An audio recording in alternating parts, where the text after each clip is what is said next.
आज निर्वाचन मंडली स्तरीय रिव्यू मीटिंग आम नयागढ़ निर्वाचन मंडली अनेक प्रोजेक्ट सैंक्शन किछि प्रोजेक्ट काम होती किछि प्रोजेक्ट काम टी अग्रगति धीमा अच्छी एवं सबु प्रोजेक्ट केमती समय सीमा भितर सर तुरंत कार्यकारी हम से सब डिपार्टमेंट को आज निर्देश दि जाइए अनुरोध करा गोटे कथा हूँ नयागढ़ प्रभुत्व विकास करने प्रति 3 मास 4 मास निर्वाचन मंडल स्तरीय गोटे रिव्यू मीटिंग हम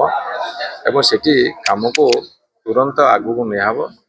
जोटी जोटी आवश्यकता अच्छी राज्य सरकार को धरतु चिठी लिखा जोगाजोग करवा नयागढ़ निर्वाचन मंडल प्रभुत्व उन्नति से व्यवस्था करने को आम आज आलोचना कर निर्वाचन सरी आम देखुचु कम टिके विभिन्न स्तर में धीमा अच्छी तेणुक केमिति काम शीघ्र हम से आम बहुत कम एमती टिके धीमा हो त्वरान्वित कर आवश्यकता अच्छी से कम सब कम भितर बलांगीपार कम सब कम धीमा तेणुक तत्परता प्रकाश कर कम करने को समस्त अनुरोध कराई।